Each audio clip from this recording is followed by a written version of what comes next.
I've always found it to be helpful to know something about the context and the background of the people that Paul's writing to when we're trying to understand what his letters are saying, how do we interpret their authority for today, and how do we understand their message. We talked about in our last session how the dynamic of reading Paul is sometimes very difficult because it's essentially like opening someone else's mail and only knowing about part of the exchange. There are a few things we can know about the city of Corinth, the people who lived in it that Paul was writing to. As we mentioned in the presentation already, the city of Corinth was ethnically and religiously diverse. Archaeologists have discovered the presence of at least 15, possibly more than 20 major cults that were centered there. Some of those were Egyptian cults like the worship of Sepphoris or Osiris, Serapis, or Osiris. There were the major Greco-Roman, pagan gods that were worshipped there, in addition to some mystery cults where people were joining those in the hopes of receiving a spiritual salvation by rejecting physical life and connecting through a series of initiation rituals with one of the gods in the myths. There was an imperial cult to the Roman emperor that was there. And there was also in one part of the city, a temple to all the gods. So it was just, to whatever is that's out there. It is a wholehearted embrace of religious pluralism. And within this city, there's also a fairly large contingent of Jewish believers. Now we know that at two different points that there were two different Roman emperors, one Tiberius and another Claudius. The second one, having happened in about 49 BC, 49 AD, expels the Jews living in Rome and around Rome out, and they kind of wander to different places, and some of them are likely to have settled in Corinth. So there's a Jewish community here as well.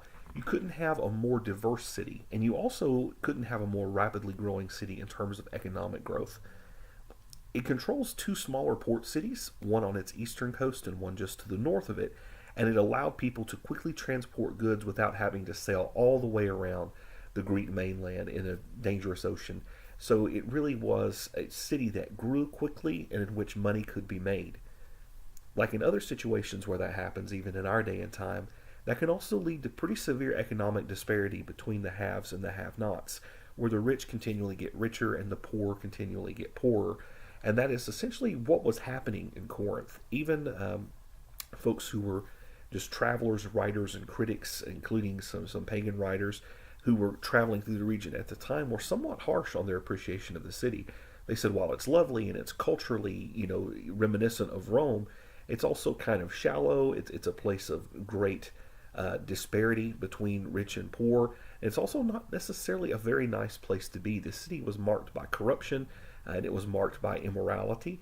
There were, as you read the Corinthian letters, Paul has a lot to say about sex in these letters and sexual ethics among the Christian community.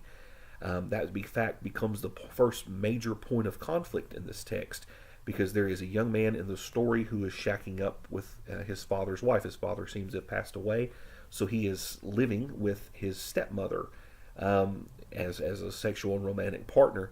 And he's a member of the Corinthian church. And Paul in 1 Corinthians 5 and later on in 2 Corinthians, he kind of corrects this position, is really upset about this, because he said even pagans, even total non-believers would never do something this scandalous. It shouldn't be happening among the church community.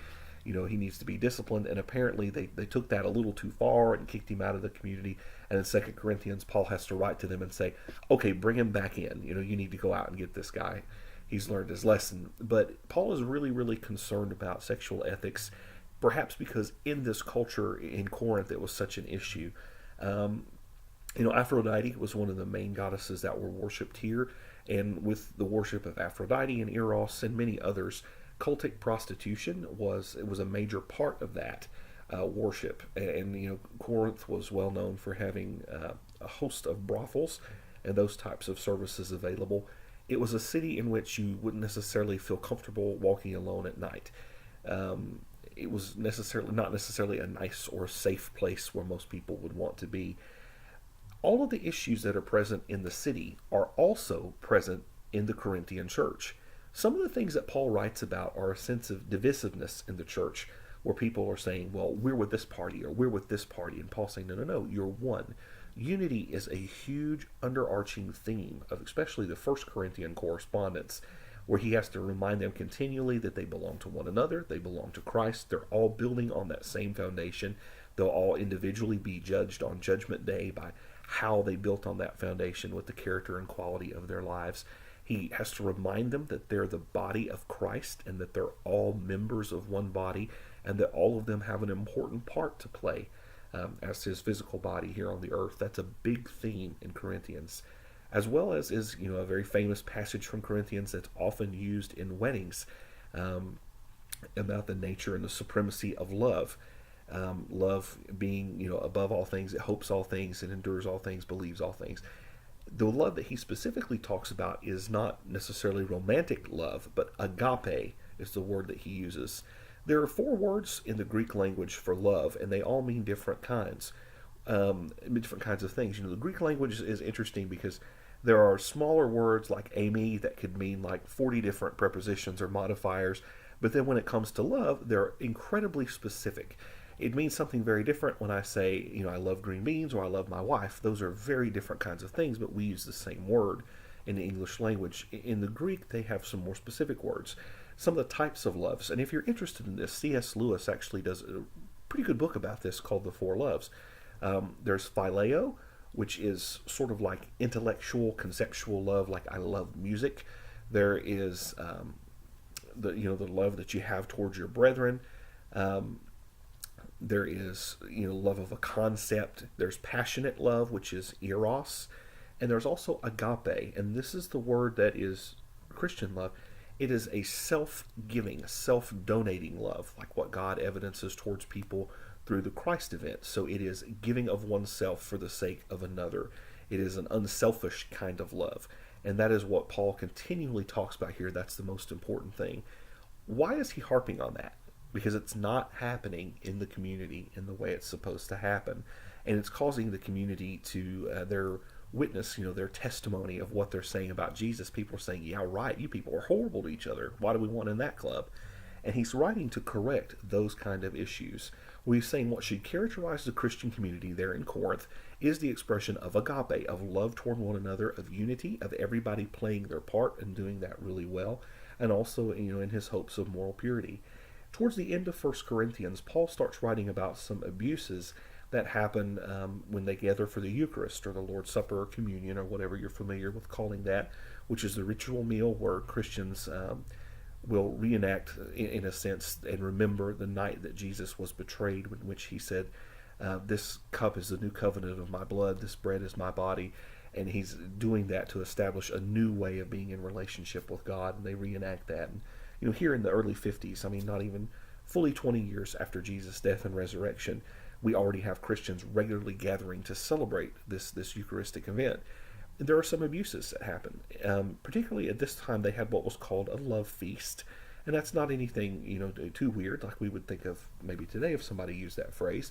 But people would gather together, and these were house churches, so you would gather together with other believers in the house of someone who could accommodate you, and people would feast together, and then they would celebrate the Eucharist together. So they would celebrate the Lord's Supper together and reflect on Jesus. Part of what's happening here is, though, rich people are going to getting together and having a dinner party, and there's nothing left for the poor who come later to celebrate the Eucharist and got ignored with the supper invitation. So there are some things like that that are completely wrong that Paul writes about, that are abuses taking place in the Corinthian church in the first letter to the Corinthians.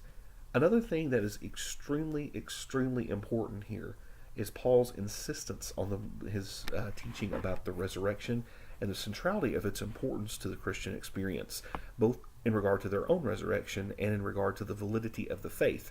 For if Jesus' resurrection never happened, there's no point in bothering this. A couple of other issues that we'll touch on will be Paul's evolving and kind of conflicted view on women in the church, and we'll kind of look at this in terms of their leadership roles, what they should and shouldn't do, and a question that comes up anytime we study Paul.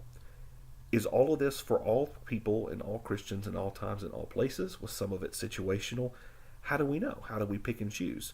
We love it when Paul says things that it is by grace you are saved through faith, and this is not of works, lest any man should boast. But we don't like it so much when we read 1 Corinthians and it says if women want to be decent, they need to cover their head and wear a head covering. So we kind of have to balance these things out, and we'll explore Paul together. But I hope that it's helpful for you to know that some of the issues that Paul are writing about that are taking place in the church are mirror issues of what's already happening in the city of Corinth, with animosity between rich and poor, with some abuses of the poor by wealthier members, and apparently there were some wealthier members of the Corinthian congregation, with the immorality that was taking place that was shocking even in that day and time in terms of what's proper and what's not.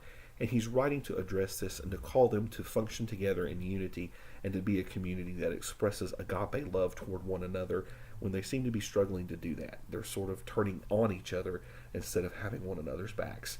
So as you read 1 Corinthians, I hope that's some helpful background for you to have.